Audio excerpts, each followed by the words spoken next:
Wala nang maraming paligoy-ligoy pa, diretso sa punto na. Maiksi lang ang komentaryo, pero diretso sa punto.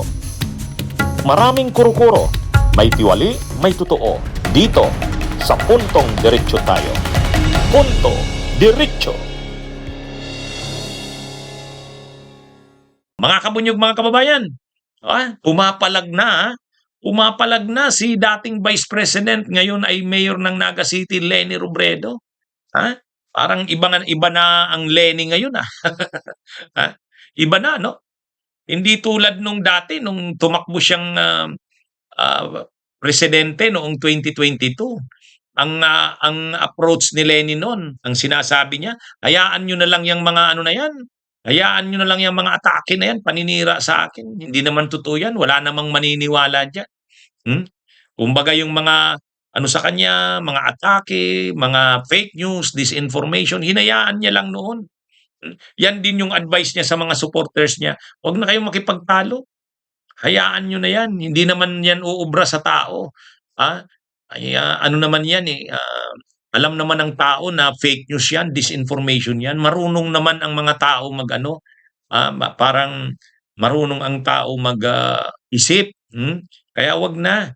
Kaya lang nung huli, isa sa mga dahilan ng pagkatalo ni Leni, yung mga kumalat na mga fake news, disinformation na hindi na-counter eh.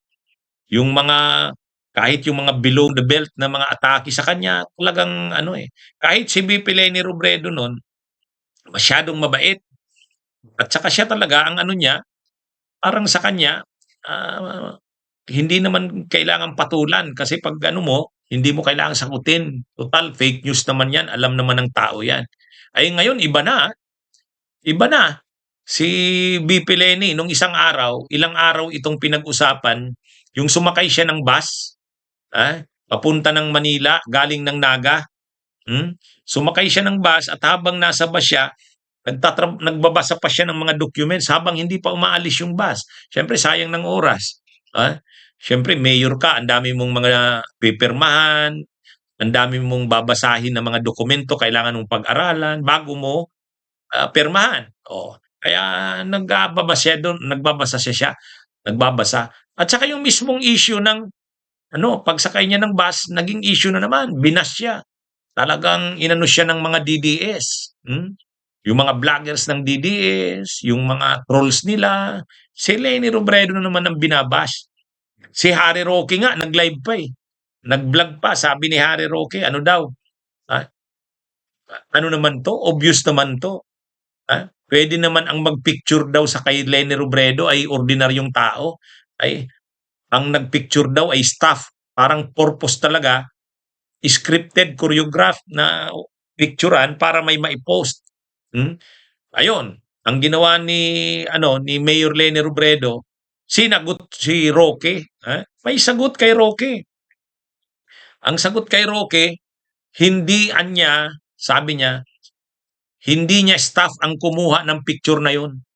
Ang kumuha noon ay isang SK chairman ng Naga na nakita siya dahil hinatid yung magulang papunta ng Manila. Kumbaga, nasa terminal na yun ng bus ng araw na yun, hinatid ang magulang. Nakita si VP Leni, dahil mayor nila si Leni, pinicturan. Tapos, pinost nila. Siyempre, hindi naman nagalit na si Leni kasi wala namang masamang intensyon yung tao.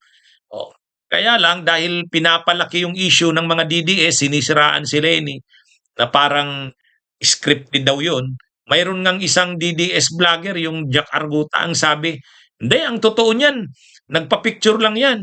Tapos pagka-picture niyan, bumaba na yan, sumakay na yan sa private na sasakyan niya. Ang tindi ng ganung Tapos mayroon pang mga kumakalat sa social media. Mayroon pang mga kumakalat sa social media na may camera talagang malaki na pinipicturean si Leni. Talagang talagang ginagawa nilang issue yung pagsakay ni Leni sa bus.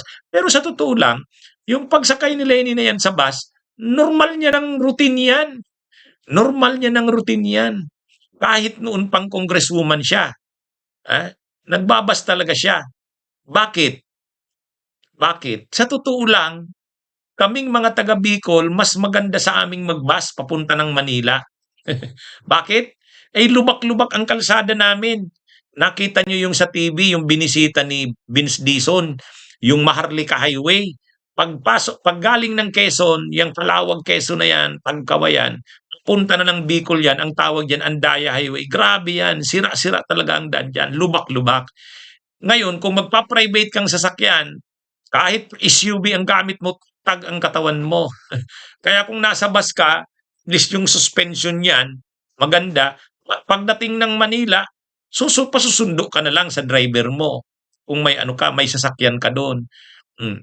Kaya ano yan, mas ano yun, mas komportable yung ganung biyahe. Kung hindi ka rin lang naman mag-eroplano. Mm. Kaya kala nila yung pagsakay ni Lenny sa bus, drama yun. Hindi. Ano talaga yun? Wise na decision yun. Kung gusto mong, lalo na kung may meeting ka kinaumagahan, umalis ka ng gabi sa Naga, may meeting ka kinaumagahan, kung naka-private kang sasakyan, ano ka, ang katawan mo, bugbog. Kaya nagbabas. Lalo na may mga bus din galing ng Naga na yung lazy boy, yung ang upuan ay ano na lang, tatlo, o minsan nga dalawa na lang, hindi yung dati na mga apat, ang kada row, apat yung hindi, komportable na. Yun ang yun yung sinakayan ni Lenny Robredo. Kaya lang, yun na nga, ginagawang issue ng mga DDS. Pero ang mano dito, sinagot ni Lenny. Sumasagot na si Lenny Robredo, pumapalag na. Ha? At saka, kahit yung mga supporters ni Lenny, kumakounter din. Kumakounter. Sabi nga ng mga supporters ni Lenny, sumakay lang ng bus, natataranta na kayo. O yung mga supporters daw ni Sara. Ha? Ay patunay lang yan, takot kayo kay Lenny Robredo na pag linabanan nito si Sara, talagang talo si Sara. Kaya ngayon, kahit yung pagsakay ng bus, ginagawa niyong malaking issue. Pero yun na nga, ang maganda dito, si Lenny Robredo, sumasagot na. Hindi na tulad nung dating hinahayaan niya lang makabuelo na atkihin siya ng mga DDS. Ha? Kaya parang iba na yung magiging approach ni Lenny. Kung tatakbo siya sa 2028, palaban, ano? Umapalag. Hindi tulad nung dati na, ano? Ha? Parang ano lang, hinahayaan lang. Hindi tama talaga yun eh. Hmm? Bunyog, bunyog, halikan na kasama ka.